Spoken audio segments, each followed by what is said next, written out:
Livro Ouse Pedir Mais, capítulo 24. Como evitar apagar o Espírito Santo. Adesão ao reavivamento bíblico. Conhece alguém que já tenha passado por tantos milagres na vida, que você até pergunta se essa pessoa é de verdade? Esse tipo de gente é raro, mas ainda existe. Conheço um homem assim. Jeremias vivenciou tantos milagres que algumas pessoas da igreja decidiram que todo esse poder não tinha como vir de Deus e tentaram proibir a sua obra. Permita-me compartilhar a história dele. Jeremias era pastor distrital na África. Por causa de sua função, era extremamente ocupado. Começou a vivenciar o crescimento extraordinário nas igrejas.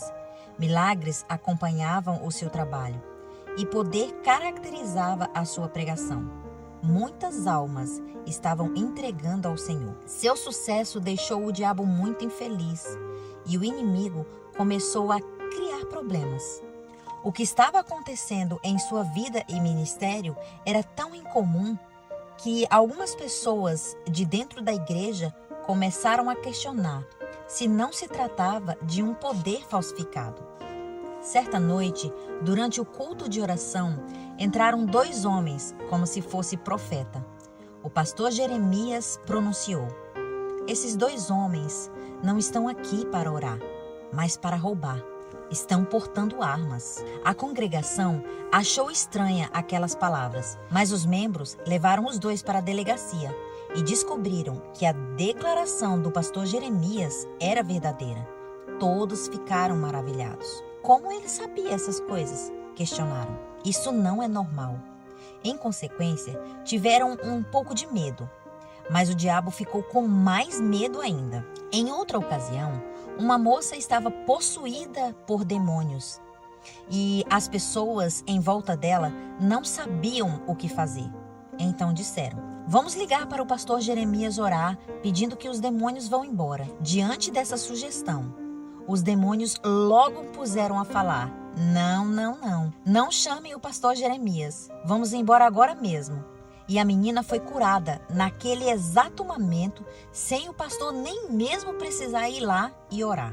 Quando se aproximou o momento de sua ordenação ao ministério, a igreja então decidiu não ordená-lo. Ele não fizera nada de errado, mas sentiram que ele não atuava da mesma maneira que um pastor normal. Estava claro para todos que Jeremias tinha muito poder, mas lhe incomodava a séria preocupação de que esse poder, em vez de vir de Deus, fosse provavelmente de magia negra ou de alguma outra prática ocultista, a fim de influenciar essas pessoas. A fim de confirmar suas suspeitas, os ministeriais decidiram fazer uma investigação especial. Certo dia, enquanto o pastor Jeremias não estava em casa, eles foram e vasculharam toda a casa dele, mas não acharam nada fora do comum.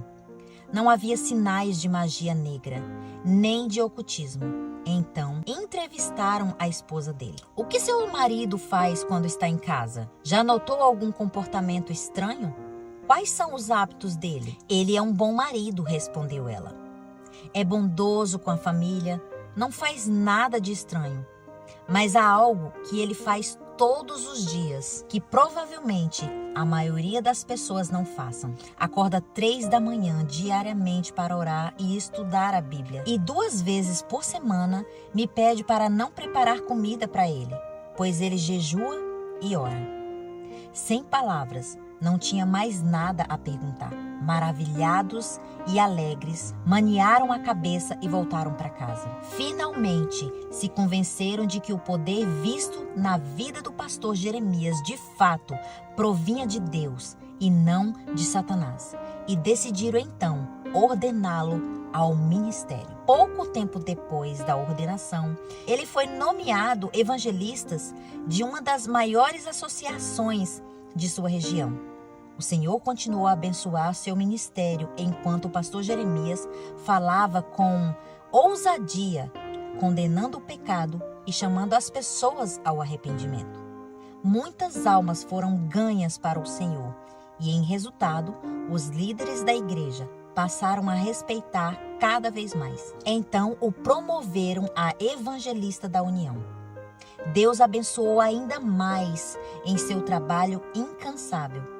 Em seguida, o chamaram para ser presidente de uma associação. Hoje, ele é o secretário da União e Deus continua a abençoar o seu ministério. Compartilhei essa história porque o testemunho do pastor Jeremias ilustra uma ideia importante. Embora falamos sobre o poder de Deus, não estamos acostumados a vê-lo na vida cotidiana.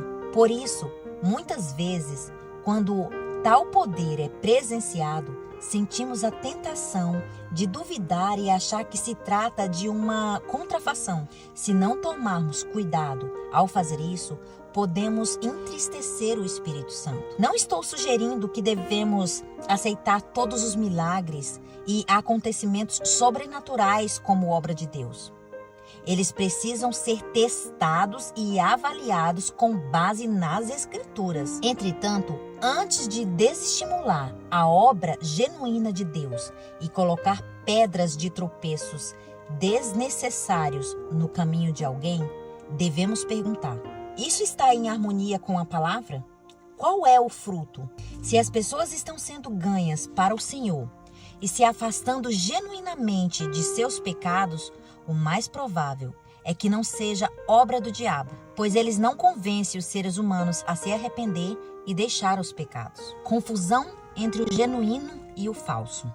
O reavivamento genuíno sempre inclui reforma genuína. O reavivamento falso pode ser empolgante e levar as pessoas a sentir um calor confortável no interior, mas não há sondagem profunda do coração, reforma profunda, nem afastamento do pecado. Em vez disso, elas são aceitas com os seus pecados, perdoadas com seus pecados e recebem poder para continuar e viver ainda em pecado. Confundir a obra genuína de Deus com a contrafação não é algo que acontece somente hoje. Acontecia nos tempos bíblicos também. Reflita nos exemplos a seguir. Ana, enquanto chorava em grande entrega, fazendo um voto a Deus ao pedir por um filho, o sacerdote Eli acusou essa meiga mulher de estar bêbada. 1 Samuel 1, 13 a 15. Você pensaria que ele, dentre todas as pessoas, deveriam reconhecer como se estivesse passando por um arrependimento verdadeiro no coração e de um reavivamento espiritual. Mas não foi isso que aconteceu. Mesmo assim, Deus reconheceu. E no ano seguinte, as orações arrependidas e aquebrantadas de Ana foram atendidas. E ele deu à luz a um bebê chamado Samuel, que se tornou o profeta seguinte de Israel. Discípulos de Cristo. Depois do Pentecostes, os discípulos ficaram tão cheios do Espírito Santo que conseguiram partilhar o Evangelho em outras línguas e foram atendidos. Isso nunca havia acontecido antes. As pessoas ficaram tão espantadas que algumas zombaram deles, dizendo que estavam cheios de vinho. Alguns dos que testemunharam essas coisas começaram a gritar: "Cuidado, cuidado! Grandes coisas podem estar acontecendo aqui." Mas não é reavivamento verdadeiro. É uma tremenda de uma confusão. Mas era? Não? Pedro continuou a pregar o evangelho com poder. E cerca de 3.000 pessoas passaram a crer naquele dia, afastando-se de sua vida de pecado. Ver mais isso em Atos 2. O próprio Cristo. A ilustração que mais choca vem da vida do próprio Cristo. Após expulsar um demônio e curar um homem que era mudo e cego, os fariseus imediatamente gritaram: "É Beelzebu, o chefe dos demônios, quem dá poder a este homem para expulsar os demônios." Ver Mateus 12, 22 e 24. Eles viveram a obra, viram o reavivamento e a reforma na vida daquele homem. Mas em vez de dar glória a Deus, acusaram Cristo de fazer obras satânicas. Seria possível estarem mais distantes da verdade? os discípulos espirituais de Israel não reconheceram quem Jesus realmente era quando Cristo veio à Terra. Embora conhecessem as profecias e as doutrinas bíblicas, obedecessem com rigor os mandamentos, pelo menos quando isso lhe trazia vantagens, o coração deles estavam fechados para o poder do Espírito Santo. Então, como seriam capazes de reconhecer o Espírito Santo em ação? Eram cegos, assim como muitos hoje ainda são. A inspiração nos deixa essa séria advertência. O batismo do Espírito Santo, como no dia de Pentecoste, levará a um reavivamento da verdadeira religião e a operação de muitas obras maravilhosas. Seres celestiais entrarão em nosso meio e homens falarão segundo forem movidos a fazê-lo pelo Espírito Santo de Deus. Operasse, porém, o Senhor sobre homens como fez nos dias de Pentecoste e posteriormente, muitos hoje que professam crer na verdade conheceriam tão pouco da operação do Espírito Santo que haveriam de clamar: acautelai-vos do fanatismo. Diriam dos que estivessem cheios do Espírito Santo: estão cheios de mosto. Atos 2:13.